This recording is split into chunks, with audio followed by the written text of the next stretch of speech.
નમસ્કાર દર્શક મિત્રો, હું છું શ્યામલ મહેતા. આપ જોઈ રહ્યા છો બાદ નજર. મિત્રો, શ્રાવણ મહિનો ચાલી રહ્યો છે, તહેવારોની સિઝન છે. આવતીકાલે રક્ષાબંધન છે, ત્યાર પછીના દિવસોમાં જન્માષ્ટમી આવશે, ભાદરવો મહિનો આવશે, આસો મહિનામાં પણ અનેક તહેવારો આવશે. તે દિવાળી સુધી ચાલશે. નવરાત્રી બાદ દિવાળી આવશે. કારતક મહિનામાં બેસતું વર્ષ અને લાભ પાચમ. આમ તહેવારો સતત ચાલુ રહેશે. સનાતન ધર્મમાં આસ્થા ધરાવનાર દરેક વ્યક્તિ આ તહેવારોમાં ભક્તિભાવ શ્રદ્ધા સાથે ભાગ લેશે અને એક ઉત્સાહપૂર્ણ વાતાવરણનું નિર્માણ થશે. આ તહેવારો સનાતન ધર્મીઓ સાથે અન્ય ધર્મના લોકો માટે પણ વ્યાવસાયિક રીતે ફાયદાકારક બનશે. એટલે 3 થી 4 મહિના એક બૂસ્ટ જેવું કામ કરે છે આ તહેવારો. અને સનાતન ધર્મની અંદર આસ્થા ધરાવનાર લોકો માટે આ 3 થી 4 મહિના એ ખૂબ જ ઉત્સાહપૂર્ણ રહે છે. વિવિધ નવી ખરીદીઓ હોય, તહેવારોની ઉજવણી હોય, ખૂબ શ્રદ્ધા અને ઉત્સાહપૂર્વક આ તહેવારોની ઉજવણી કરવામાં આવે છે. ભારત બિન સાંપ્રદાયિક દેશ છે. ભારતમાં દરેકને પોતાના તહેવારો ઉજવવાની છૂટ છે.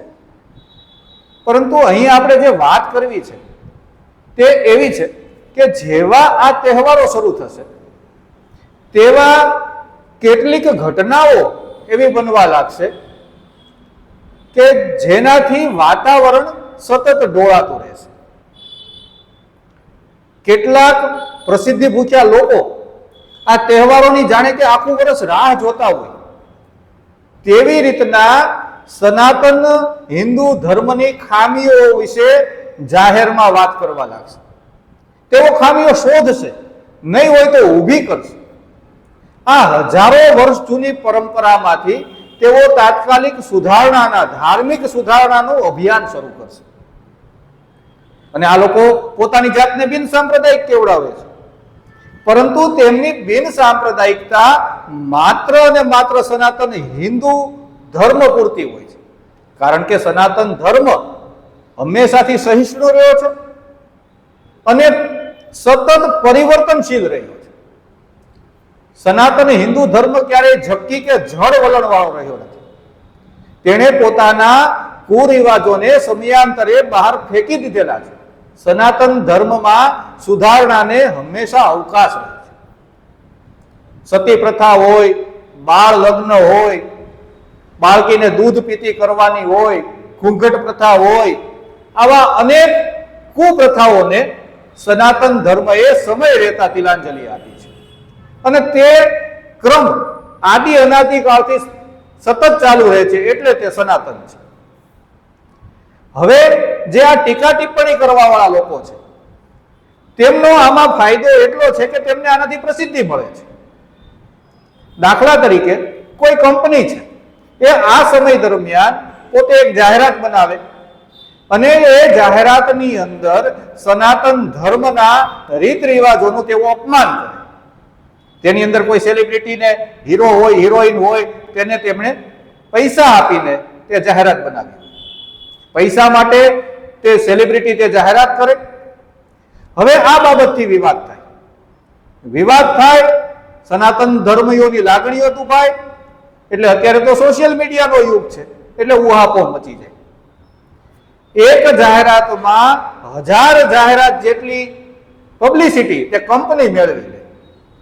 જેને કોઈ ઓળખતું ન હોય તેવી કંપની આ એક બાબતના એક વિવાદથી ઘરે ઘરે જાણીતી થઈ જાય, માફી માંગી લે અને જાહેરાત પાછી ખેંચી લે, પરંતુ તેની પ્રસિદ્ધિ થઈ જાય, લોકો ભૂલી જાય. હવે આમને આ કંપનીના બચાવમાં અને જે સેલિબ્રિટીએ તેમાં કામ કર્યું છે તેમના બચાવમાં અન્ય સેલિબ્રિટીઓ આવે, ફિલ્મ લાઈનને લગતી આવે, અન્ય કોઈ જગતને લગતી આવે, તેમની પણ પ્રસિદ્ધિ થાય, તેમનો પણ ફાયદો થાય, તેમની સામે પણ કેમેરા મુકાય, તેમને પણ પ્રશ્ન પૂછવામાં આવે, એટલે તેઓ ટીવી મીડિયામાં ચમકવા લાગે, સોશિયલ મીડિયામાં ચમકવા લાગે, તેમનો પણ ફાયદો થાય. ત્યારબાદ કેટલાક બિન સાંપ્રદાયિક રાજકીય લોકો તેમના બચાવમાં આવી જાય. તેમની બિન સાંપ્રદાયિકતા અલબત્ત રીતે માત્ર અને માત્ર સનાતન હિન્દુ ધર્મ પૂરતી હોય છે. તેમનામાં આ સેલિબ્રિટી હોય, આ કંપનીઓ હોય કે આ નેતાઓ હોય, તેમનામાંથી કોઈની પણ તાકાત નથી કે સનાતન હિન્દુ ધર્મ સિવાય અન્ય કોઈ પણ ધર્મના રીતિ રિવાજો, પરંપરાઓ વિશે એક હરફ શબ્દ ઉચ્ચારી શકે. કારણ કે ત્યાં તેમને ભય લાગે છે. તો સનાતનમાં લાગણી દુભાય છે તે સોશિયલ મીડિયા પૂરતી જ દુભાય છે. વધીને કેસ થાય જે લાંબા ગાળે પાછો ખેંચાઈ જાય છે. તો સનાતન ધર્મીઓનું આવું વલણ કેમ, આટલી સહિષ્ણુતા કેમ?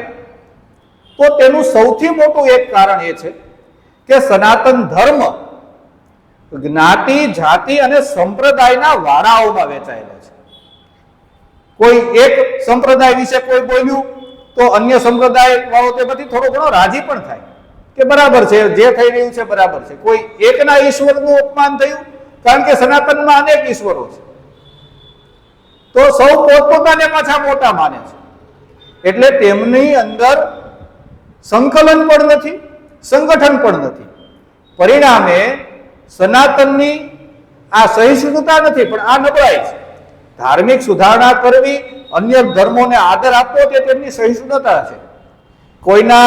કોઈને જબરદસ્તી ધર્મ પરિવર્તન કરાવવું કે કોઈના ધર્મનું અપમાન નહીં કરવું એ સનાતન ધર્મની ખાસિયત છે.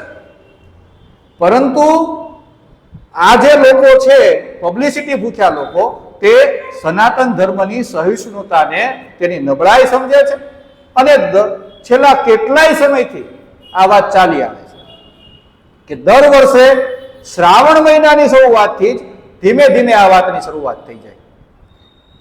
હમણાં તાજેતરમાં એક અભદ્ર કપડામાં રક્ષાબંધનનો વિડીયો આવેલો છે. એ પહેલા પણ ધાર્મિક લાગણી દુભાવતા અનેક વિડીયો આવી ચૂકેલા છે. તાજેતરમાં કોઈ કુણાલ કામરા નામના એક વ્યક્તિએ મહાભારત પર પ્રશ્નો ઉપસ્થિત કરી દીધા છે અને તેના બચાવમાં અન્ય ફિલ્મી સેલિબ્રિટીઓ પણ આવી જાય છે અભિવ્યક્તિની આઝાદીના નામે.